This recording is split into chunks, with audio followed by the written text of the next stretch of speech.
So, ich entschuldige mich für die kurze Verspätung, da es noch einige gab, die sich in letzter Minute registriert haben.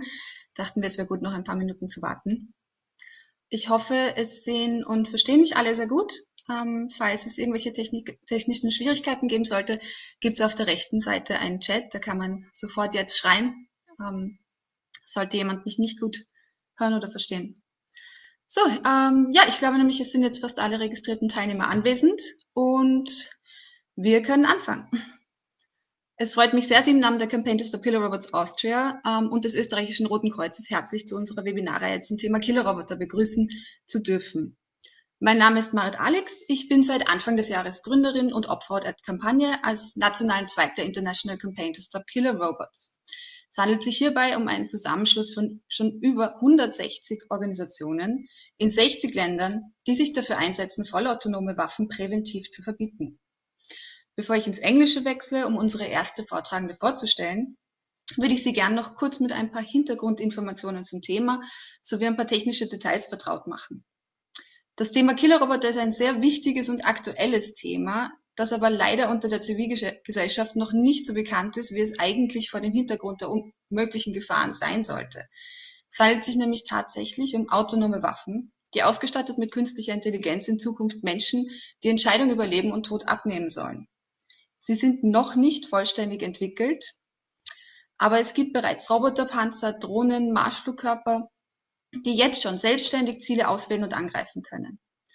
Diese Entwicklung bringt sehr viele Fragen mit sich und nämlich neben moralischen, ethischen Fragestellungen auch rechtliche und technische Fragen, sowie die Frage, was wir jetzt tun können und was denn jetzt als nächstes auf internationaler Ebene passieren wird.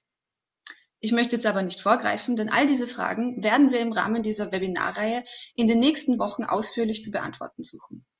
Datum und Uhrzeit der nächsten Webinare werden jeweils in Absprache mit den Vortragenden festgelegt und dann auf der Homepage der Kampagne unter www.krcaustria.at veröffentlicht. Alle bis jetzt registrierten Teilnehmer aber bekommen die Informationen und Zugangslinks zu den Folgewebinaren immer automatisch zugeschickt als eine Erinnerungs-E-Mail. Die Aufzeichnungen der einzelnen Webinare werden dann ebenfalls auf der Homepage der Kampagne zu finden sein. Den krönenden Abschluss der Reihe wird eine voraussichtlich im Herbst stattfindende Veranstaltung bilden, bei der es dann ganz um die Frage geht, welche Möglichkeiten es nun tatsächlich gibt, um ein Verbot von Killerrobotern zu erreichen und was die österreichische Zivilgesellschaft und die Bundesregierung gemeinsam zu diesem Ziel tun können. For the technical details of today's webinar, I will switch to English. So as is usually the case with online webinars, we cannot see and hear the audience. So we cannot see and hear you, but to give you all the opportunity to ask questions about today's lecture, which is very important, we do have a Q&A chat available to the right of the screen.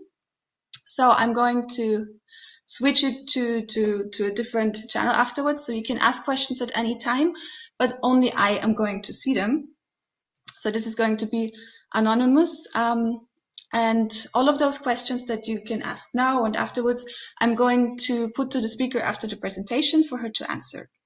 So the webinar itself should not last longer than an hour, so let's see how many questions we can actually answer. Yeah, so if this is going to be anonymous if you ask questions, but if you want me to state your name while asking the questions, you can just say your name first and then ask the question in the chat. So now without further ado, I would like to introduce the first speaker of our webinar series. This is going to be Branka Marijan, and I thank her very much for taking the time. She's a member of the Campaign to Stop Killer Robots and a senior researcher at Project Plougshares, a Canadian non-governmental organization where she focuses on security implications of emerging technologies. So, Branka, thank you very much. I now give you the floor.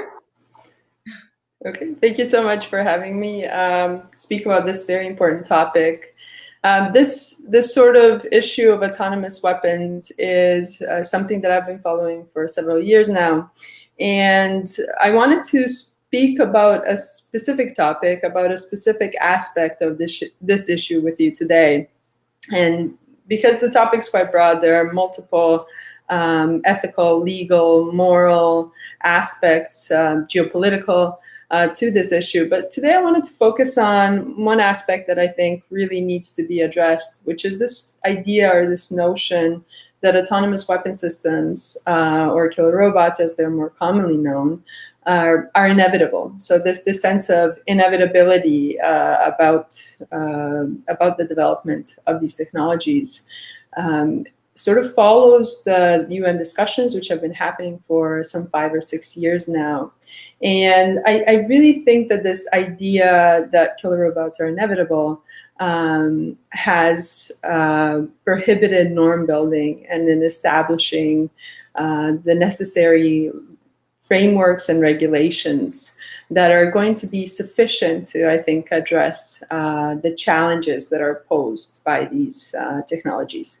So I have a bit of a presentation just so you don't have to look at me constantly. And I will focus on this aspect of the topic, but I'm more than happy to answer any questions that you might have about the broader issue, and I will try and address as many aspects of the issue as I can.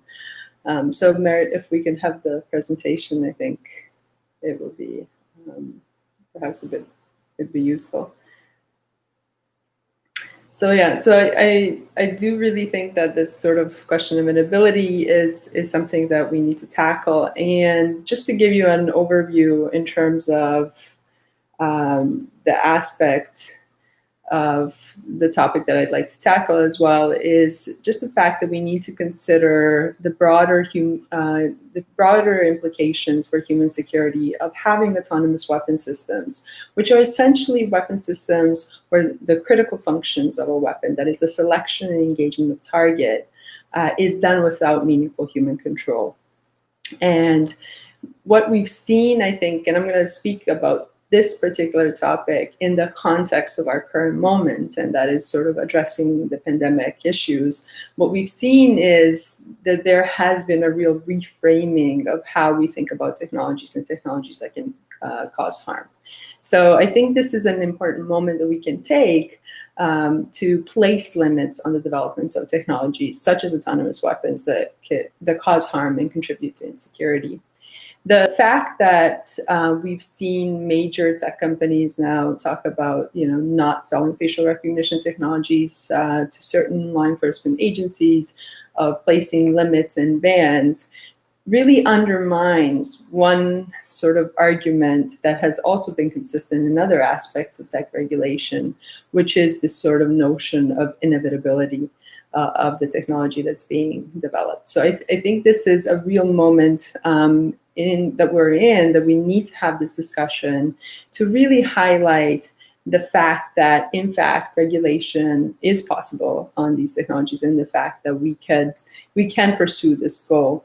One particular sort of goal of the campaign Stop Killer Robots and these non-governmental organizations has really been that we ensure that there is a prohibition on weapon systems that function without meaningful human control. This is sort of a line in the sand or in code that needs to be drawn to ensure that we're not handing over control over weapon systems to new technologies.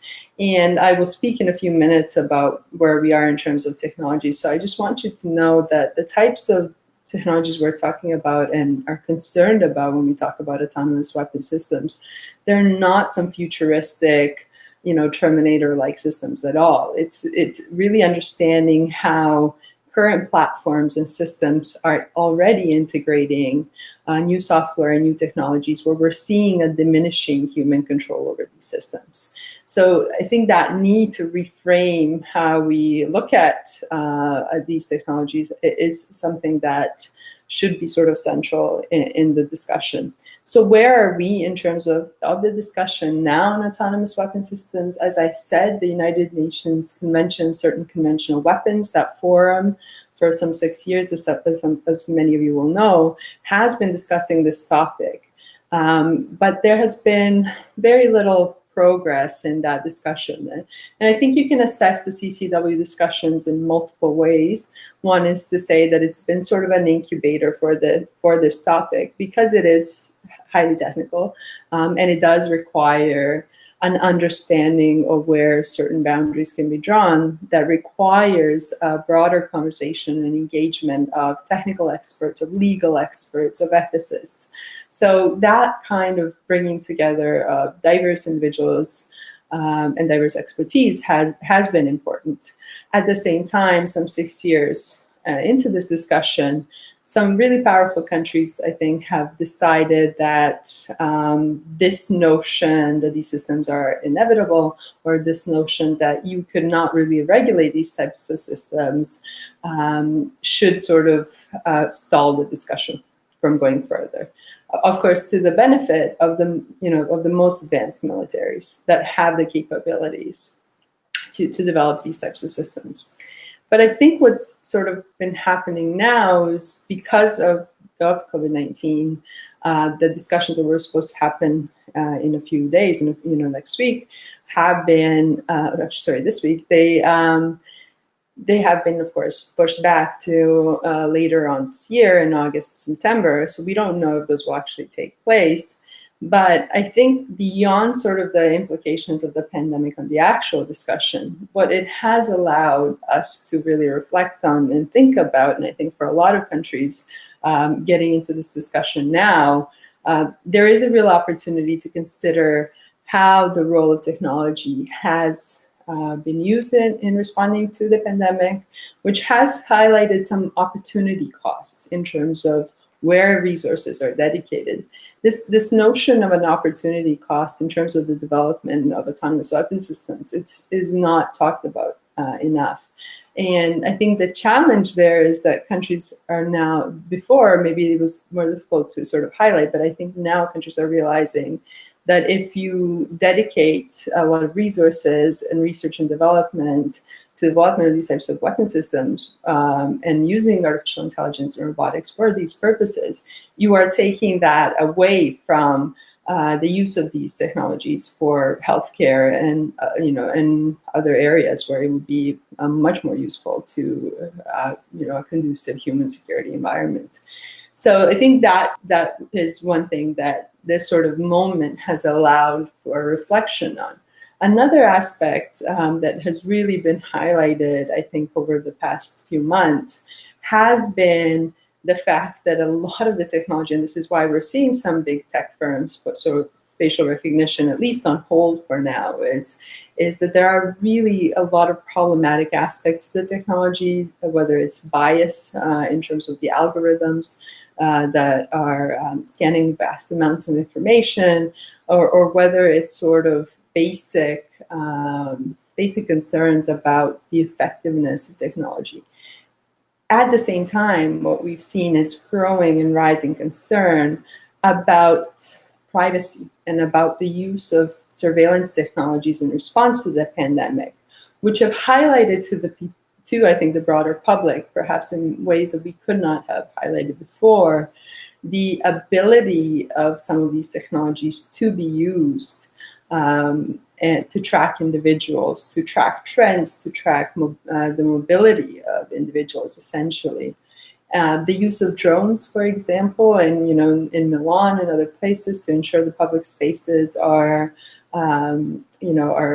respecting quarantine rules. The use of even an unmanned ground vehicle in Tunis has shown that these technologies that we kind of think of as being somewhere in some military arsenal and not really impacting many people around the world, is in fact going to impact a lot of countries and is going to be there. In response to the protests in Minneapolis, we saw the flying of the Predator drone over the area.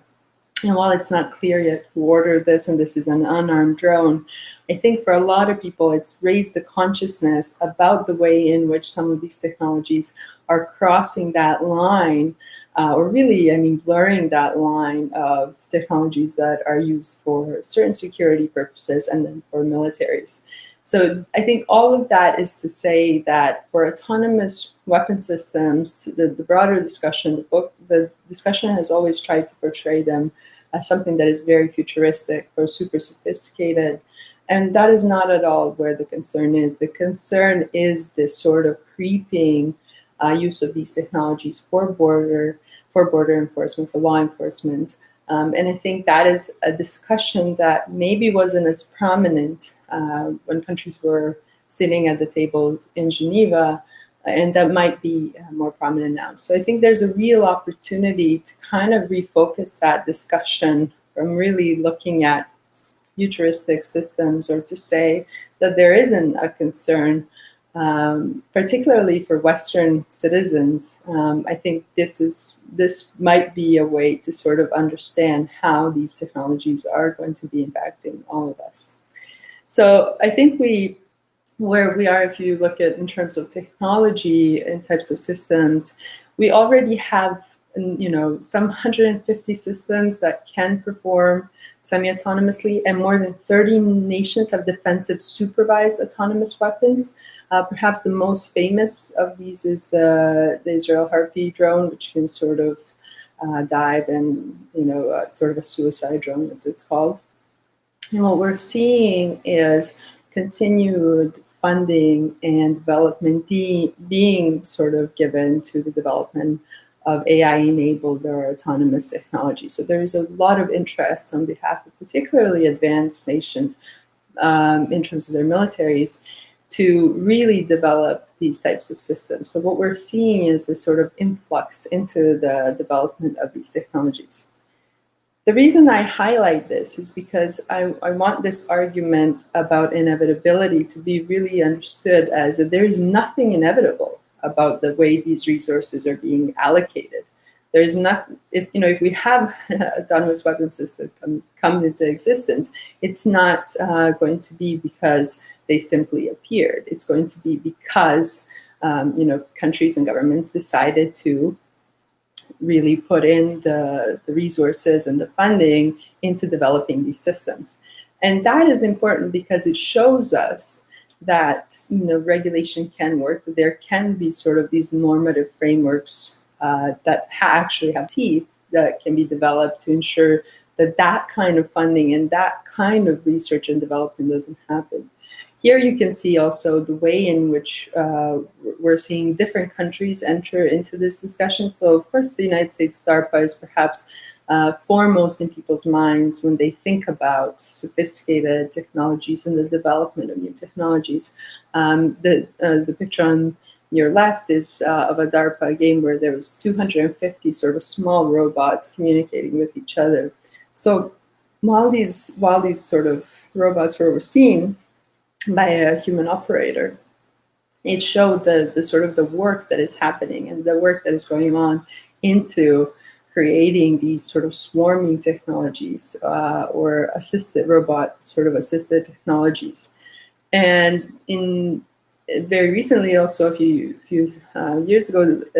year ago, Turkey said that they had actually developed an autonomous killer drone. So while it's not very clear if this is actually an fully autonomous weapon system, that is where the human control is sort of removed, it did point to, I think, a new reality that we are going to see different actors, maybe perhaps other than the traditional ones, enter into this technological sphere and to develop these technologies. So this research development is also happening in countries like Russia. Russia has really focused on developing technologies for tanks and to have more autonomous tanks, but a plethora of other sort of, I think, countries are examining the ways in which AI sort of enabled technologies can be used across their platforms. So this has also driven a point, both now in terms of when we think about how technology is used, but also in terms of autonomous weapon systems, is that the reality is that artificial intelligence is a multi-use technology.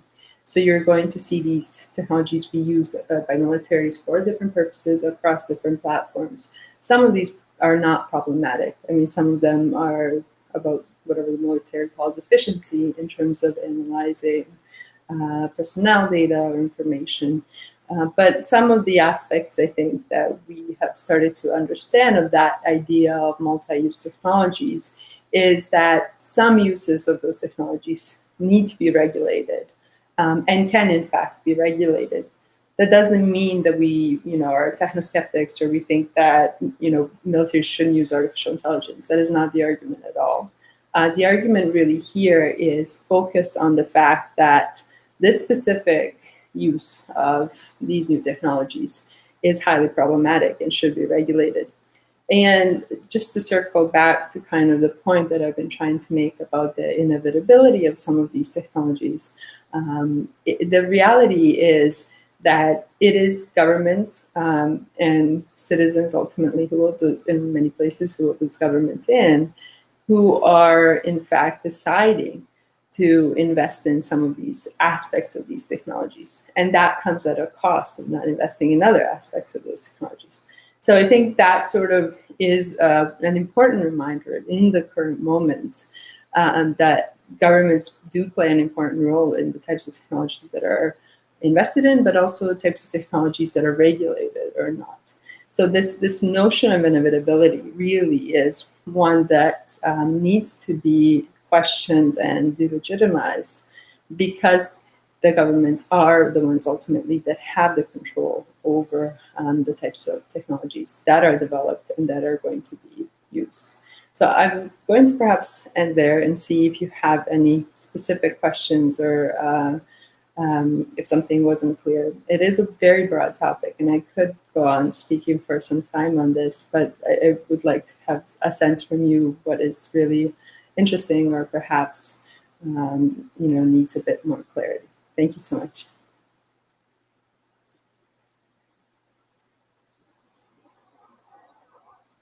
Just going back to this. Thank you so much. Okay. 2 seconds of technical difficulties. Now it should work. Thank you so much for this. It was really interesting, especially now. It's so important in front of the background of COVID-19 to really actually highlight how important technology is, but not for killing people, but actually for helping people and to right now to actually just counter the pandemic and to with regard to security.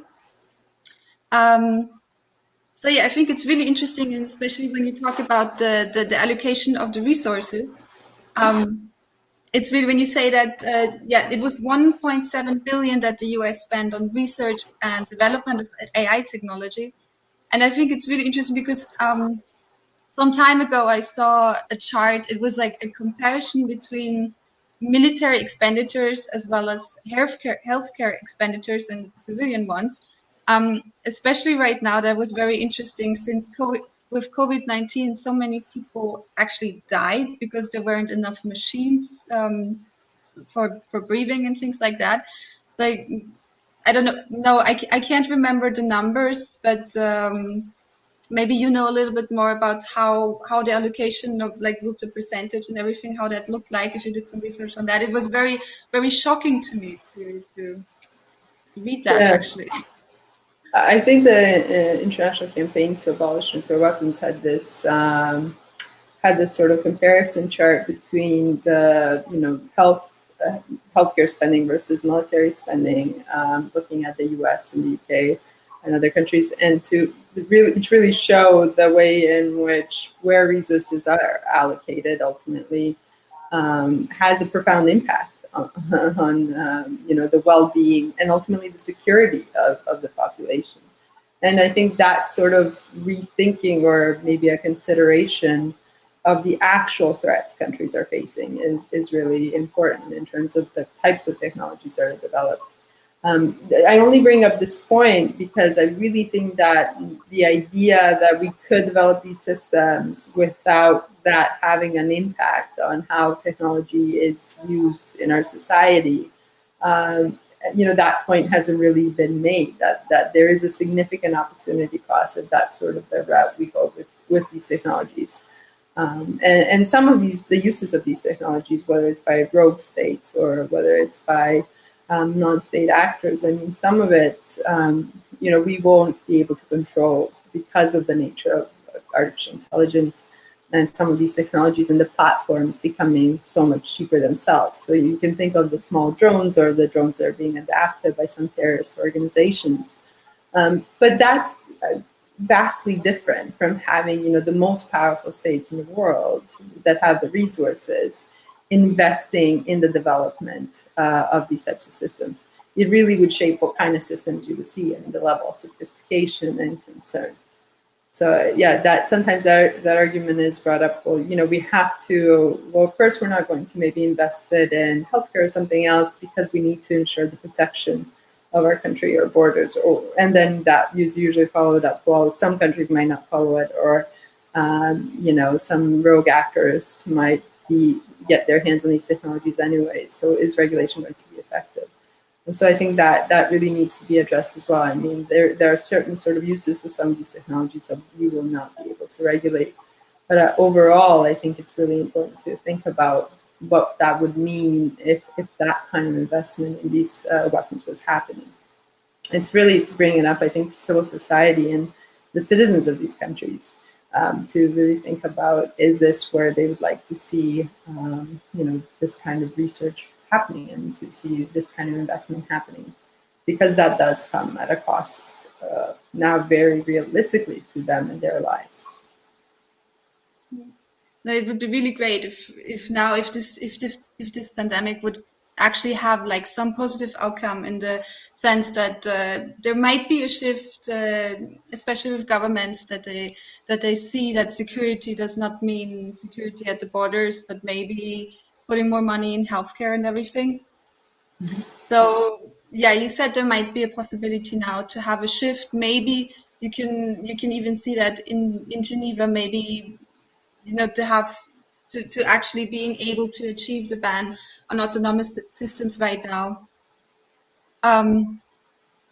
Yeah, maybe just as this is not really the topic we're talking about, but a very important one.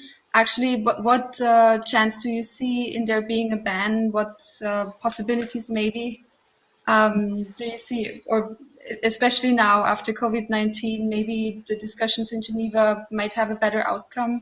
Maybe you can tell us something about that in more detail.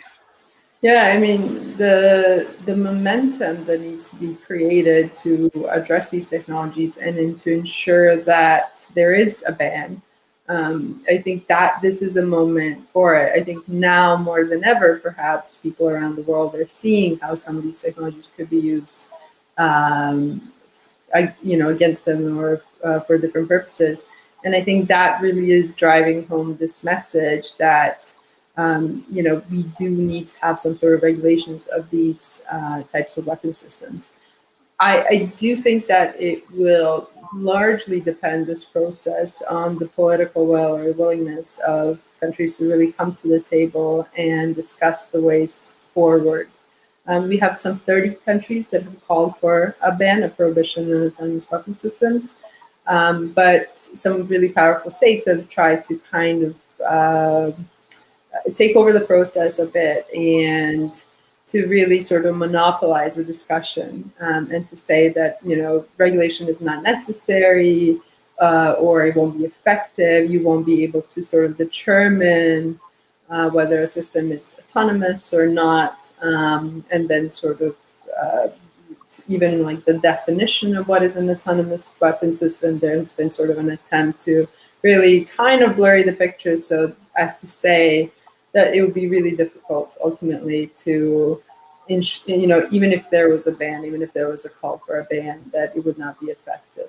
And I think that's something that really needs to be kind of addressed, because I think the normative sort of framework that could be built sort of with a prohibition, with a ban, would have a significant influence on the types of systems that we would see.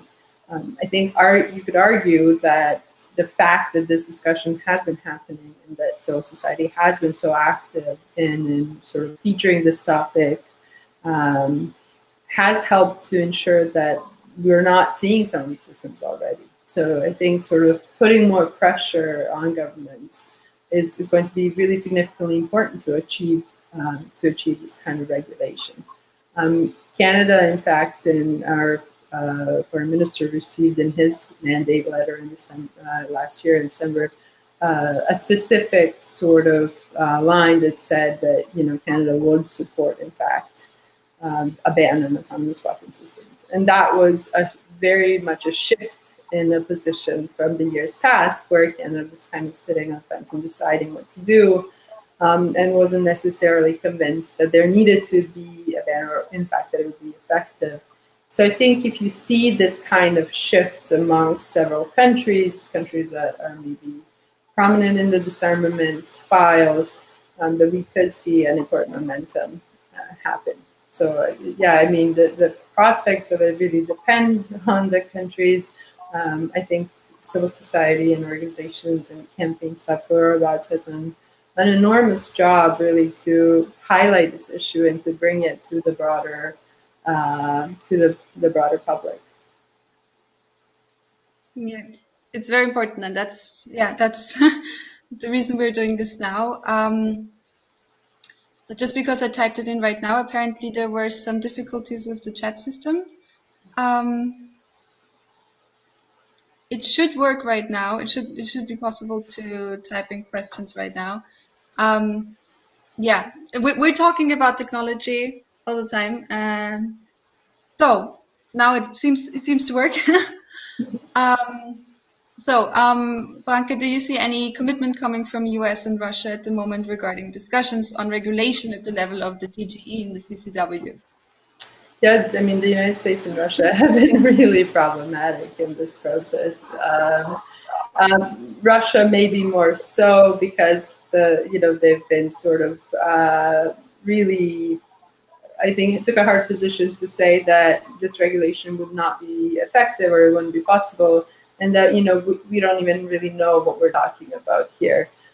So I think it's really going to be a challenge with these two countries. And at times in that room at the CCW, observing the discussions, I got the sense that countries like the United States were very happy to let Russia take on this sort of role, and they could just sit back and not intervene as much because the Russians were really strong in saying that they would not like to see any sort of significant regulation be developed. They're in fact very much against it. At the same time, they don't want to be excluded from discussions. So I think the fact that we need to figure out ways to get these countries to engage is something that's going to be really important. I think the lobbying, the engagement, the advocacy on the issues has happened regardless of these hardline positions. But we will ultimately have to address them, I think, as well. Yes. Yeah, and something we will talk about later in the webinars actually is that there might be also other possibilities of discussing a ban than in the CCW. So absolutely, I think the forum can be sometimes blamed because it is this sort of consensus type forum.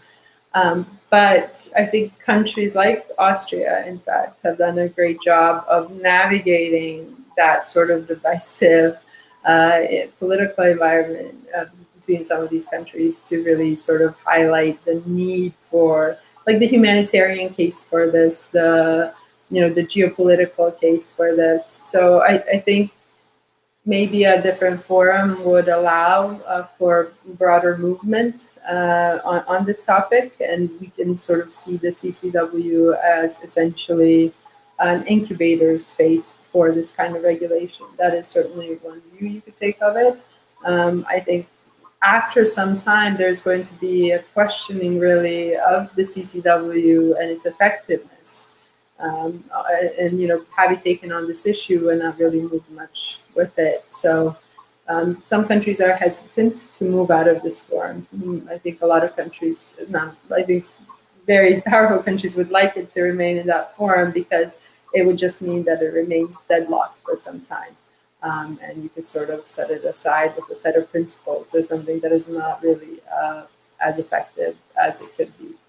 So absolutely, I think that the forum, and I think that would be an interesting discussion to think about what other forums would be perhaps better suited or would be more effective in addressing the topic.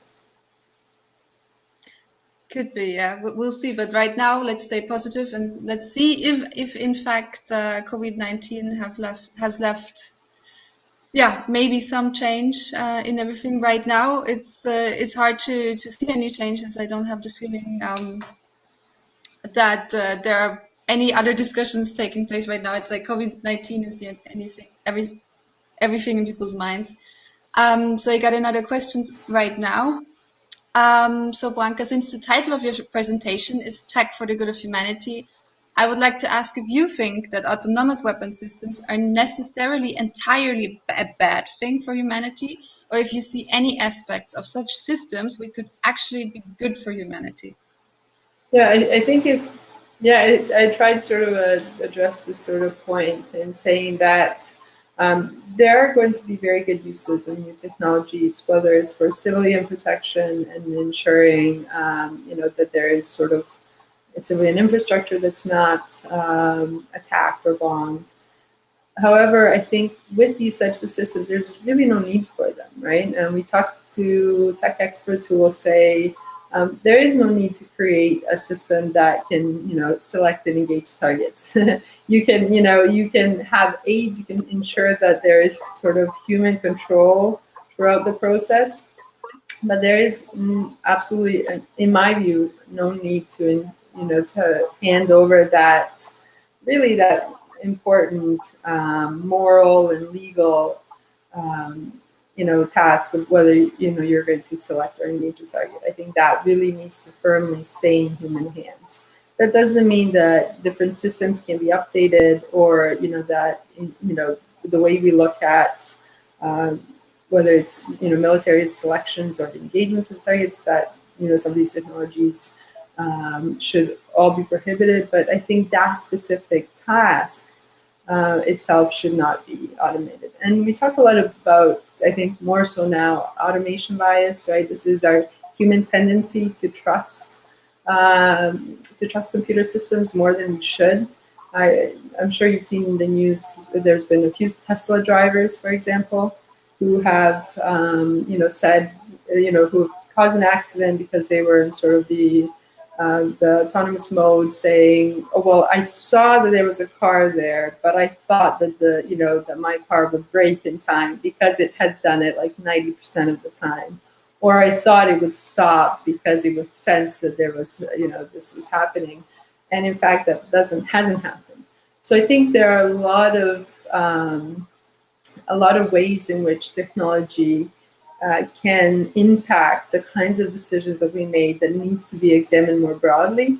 But it causes, I think, the concern is the greatest if we say that we would need systems that can perform these functions. Another thing maybe that's not often talked about, or as often talked about, is this sort of the way in which a specific interface is designed can influence the decisions that are made. So there are sort of nudging factors that would ensure that you select a certain, that you select a certain activity or function because of the way the system has been designed. So I think there are a lot of concerns, a lot of questions and dangers when we think about, that it is human lives that we're talking about. And with some of these systems, with some of these swarming technologies, the impacts could be really catastrophic, because we would say, people will say, well, soldiers make mistakes and soldiers commit war crimes, and this is all, of course, true. We've seen that throughout our history. But what we're talking about now is, letting that kind of capability into platforms that we maybe could not recall, or that you would not be able to control. And at times, depending on the conflict or the conflict environment, you might want to, cut off the communication link between you and the system, right? If you're a military commander. But then who's in control of that weapon system? What happens if it makes a mistake? Who do we hold responsible? If that especially that communication link is not clear between the commander and the system, And for any weapon system to be useful in terms of these types of platforms, there would have to be times where you would not want your system to be detected. But then if that system fails, if it makes a mistake, what happens if it's hacked? So there are significant, I think, accountability, aside from the ethical and moral aspects of this. There are real significant accountability questions that I think if we cross that kind of line, I don't know that we could go back to ensuring that there's accountability for military actions.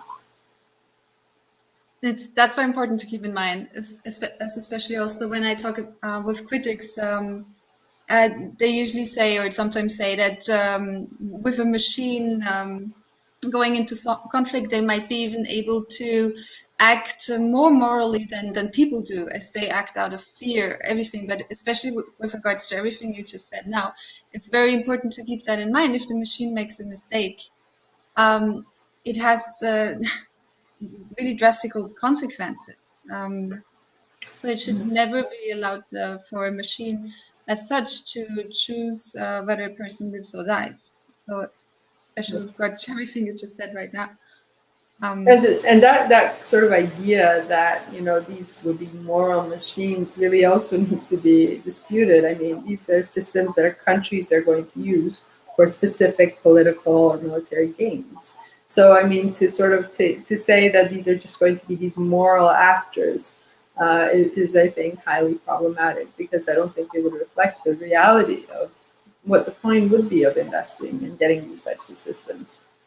So I think that really, that idea of the morality of these machines, and the fact that they could perhaps be more efficient than soldiers, it really does need to be questioned. I mean, it's a whole broader conversation, I think, that we could have on this, but I think it's important to note that there are very serious, I think, problems with that kind of argument. Yes. I have another question. In your opinion, what arguments could convince sufficiently rich and technically advanced governments to stop developing autonomous weapon systems and to relinquish the military advantage this would doubtlessly bring them? And what advantages could they gain by not doing it? And how could they ever be sure that no one else would do it? Yeah. No, those are excellent questions. And I spent a lot of time thinking about this, in fact. And I think that for really advanced nations, these types of systems are very appealing. And there's been cuts to defense funding in some places, and we're looking at how to be most efficient, how to be prepared, how to ensure that we can respond to certain emerging actors in the global sphere. But the challenge with these systems is you only have the advantage as long as you're the only one that has these systems, right? And that won't be the reality for very long. I think you can look towards drones, for example, which started out with a few states having access to these systems, to now all of these countries really developing them. Some 130 countries having some 130 countries having different types of systems available to them. So that's, I think, the thing that really needs to be kept at the forefront of the discussion with the more advanced states is, yes, we might have the military advantage for some time, but will that really be the case, in fact? It's very hard to know with these systems. When we talk about their development, it's really hard to know actually where the research is, with different countries, because that's not something that countries, I think, are willingly talking about. So that is going to be something that we have to really talk about with these countries and say, well, you might have an advantage, or you actually might not, because it's not very clear if you're as advanced in these technologies as they are. And then ultimately, I think the geopolitical implications also deserve a lot of attention, because it would cause such, I think, instability that I just don't think that these types of systems would be worth it, even for the more advanced states. But it is going to be a challenge to convince these countries that they need to be bound by some rules, particularly as they worry about countries that might not really always respect normative sort of frameworks in doing that. But I think there are other levers that could be pulled. I think there are other ways for countries that can think about that. We have normative frameworks in place for different types of weapon systems. We've been able to do this somewhat well with biological weapons and chemical weapons. So I think that's where we can sort of look towards these lessons and sort of focus on one specific aspect of these with the use of this technology. That doesn't mean that the other uses of some of these technologies won't be problematic down the road as we find out more information. But I think for now, highlighting sort of that there is a red line that should not be crossed can constrain actors, even actors that might not seem like they can be constrained in some of their developments.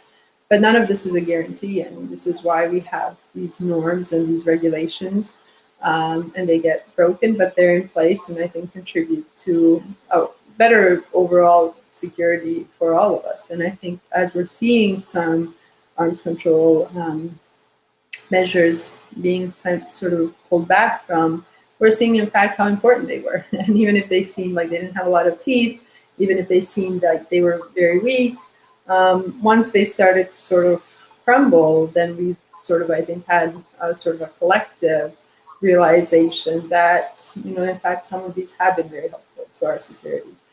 So I know that's not a convincing enough answer, but I think we have to really think about how to engage with these countries who will say that, they will need to respond to threats they're facing from emerging countries and powers. Thank you very much. Also, thank you from the chat. Thank you very much for the excellent presentation. What are your thoughts on potential verification procedures and arms control regimes regarding lethal autonomous weapon systems? Yeah, that's excellent. I think that's sort of where we need to get to. I think we need to, one way maybe to reassure some of these countries who are worried about rule breakers and norm breakers is to say, like, look, we have ways that we can verify that in fact this was not a fully autonomous weapon system, that we can verify the way these technologies are used. It's going to be a challenge. I think that is going to be perhaps one of the more challenging aspects of this, believe it or not, because of the multi-use nature of AI. You could, and the vast number of people who will have some sort of access to these kinds of systems. But that is, I think that's an excellent question. I think that is really where this discussion should be focused on, like where we should focus our attention on, is to say, what kind of arms control regime will work? What kind of verification system do you have in place? My own sort of personal view of this is that we will need to have a multi-level governance system in place. Everything from, I think having the sort of the band at the top is critical to ensure sustaining that multi-level sort of structure that we need.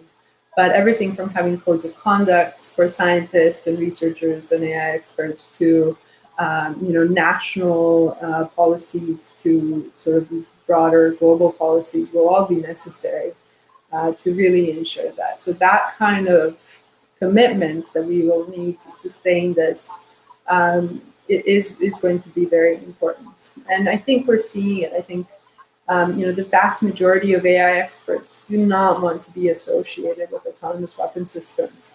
In Canada, we have some, leading AI experts like Joshua Bengio or Jeffrey Hinton, the godfathers of AI, as they're called.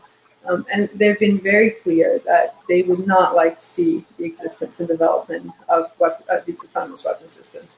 So I think if we have that, we can really sustain that momentum. And I think that's sort of another aspect of the idea why none of this is inevitable. Like, people are not going to build it. And we've seen a lot of reticence and a lot of concern from, Google employees, people who have quit working for some of these companies because they said they would not be in any way involved in something that was contributing to the development of these types of systems. So I think that kind of action and activity is also important. It's maybe something that we don't focus on as much because we're focusing on the global regulation, which I think will be key because it will really signify that countries are committed to this. There is a global partnership on AI that was just officially launched. There was